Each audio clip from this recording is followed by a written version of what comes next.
Hello and welcome to a new video, and today we are going to be talking about goddamn Glitchtale, baby! Now, normally on this YouTube channel I talk about things that I genuinely enjoy, especially in this new format, the whiteboard videos. However, upon reading this comment, it was like a sleeper agent was awakened within me. Also, please note that normally, half of the things I complain about in this video are normally not things I would complain about when it comes to fanworks. I'm only complaining about them here because the creator of Glitchtale is the, thing I call Ralsei. So, am I going to be fair to Glitchtale? Absolutely not. Am I going to point out the actual problems with Glitchtale? Absolutely. But just be warned, I very much do not like the person that made this goddamn series. And that is why I am going to be so harsh on it. With the disclaimer out of the way, Glitchtale sucks my giant balls! The only thing good about this goddamn series is the first goddamn episode. Story-wise, within Undertale, it doesn't make any goddamn sense. However, the one good thing about this episode is the coolness factor behind it. And before you ask, yes, other episodes also have a bit of a coolness factor. However, those episodes are fucking traced, making episode 1 the only cool untraced fight scene in the entire series. I also do love the music in this episode. You know, that may be my 5th grader self speaking, but when I was in 5th grade and watched this episode for the first time, peak! I didn't care about the story. I didn't care that it didn't make any goddamn sense for multiple people to be controlling the same body, because that didn't happen in the game. But I don't care. The way the animation synced with the music was just fucking cool. It reminded me of Stronger Than You, all 3 versions. And by 3 versions, I mean the Undertale versions, because the original songs comes from Steven Universe. So yeah, if you ask me about episode 1, I glaze the shit out of it. I will never stop talking good about this goddamn episode. I don't care about the story, the rule of cool exists, and the rule says episode 1 is a GOAT. And then the rest of season 1 happens. I don't even, none of season 1 is good. Season 1 story, you can't talk about it, because it doesn't exist. Like, I don't know, fucking Gaster appears. That's crazy. How did he appear? Bullshit is how. But when it comes to story, the only thing I can really complain about is in the later seasons, so we're gonna do that now. So, in season 2 of Glitchtale, we actually go to the surface. Now, I would say, going to the surface is an incredibly interesting thing to do with Undertale. Because, by the way we are already to each other, when we have a different skin color, imagine having a fucking goat for a face. The racism would go crazy. But in actuality, the shit we're shown in Glitchtale is just not interesting. In this show, we have like 2 racist characters, and both of them have a reason to hate monsters. And one of them is quote-unquote redeemed. Why do I say quote-unquote? Because it doesn't make any fucking sense, that's why. If you actually watch this goddamn show, the one character that gets redeemed for their racism on the surface, it doesn't make any goddamn sense. You may be able to tell that I'm like neglecting to say her name, because I forgot it. The character is such a non-character that the name is so fucking forgettable. It's insane. The other one's Betty, by the way. It's the non-child one. Speaking of shit, Betty. So Betty is basically the creator's self-insert. Well, we don't actually know that.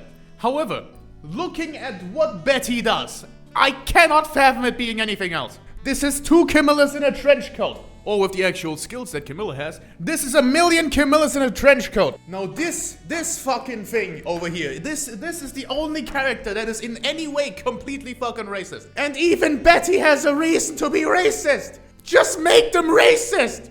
And do you know the whole point of Undertale? That you can get out of any situation without using violence? That if you choose to be a pacifist, at the end of the day, it's all gonna be okay? Fuck you, Betty, baby!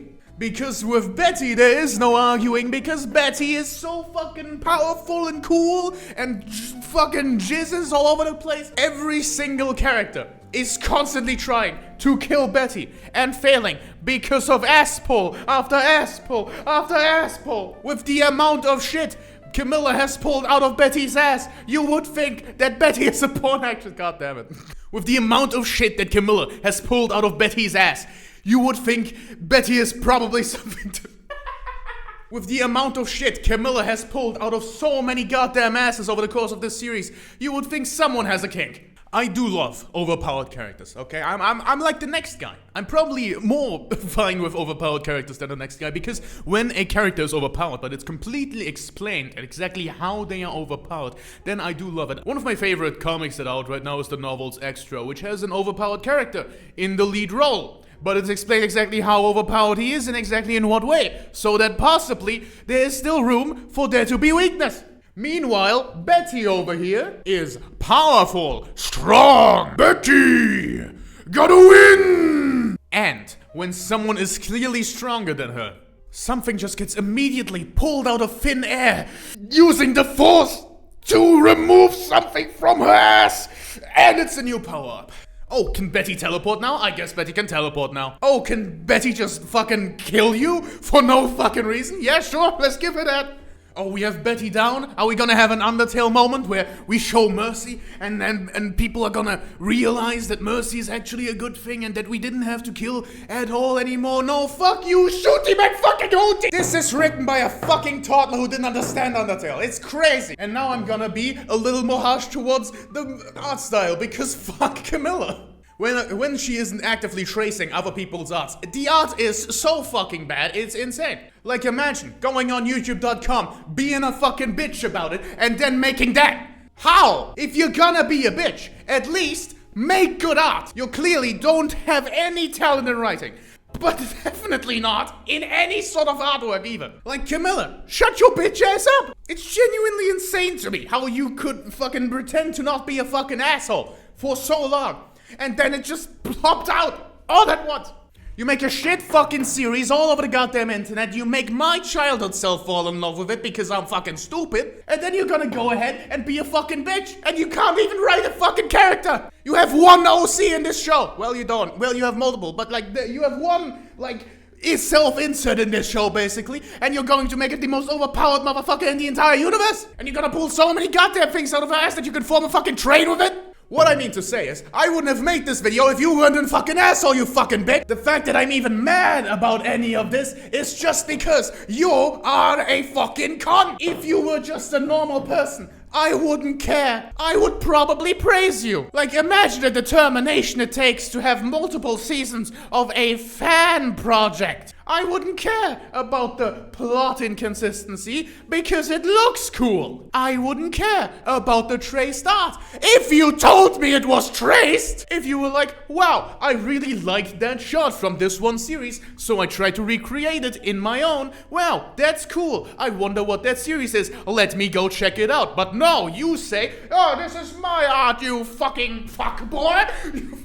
There are so many videos that go into way more detail onto why Glitchtale is a fucking shit show and why Camilla is a fucking shit show of a human being. And this is just because my sleeper agent was activated. So I took out the children's tie because, you know, Camilla is a fucking child. My tie represents the maturity of Camilla. So, before you go in the comment section and call my tie stupid, you calling her stupid. And I'm sorry. Sorry to that one guy who really wanted me to talk about Glitchtale. He doesn't know skull emoji. It's so over for him. Anyways, my fit goes not incredibly hard because I'm wearing a children's tie to represent Camilla.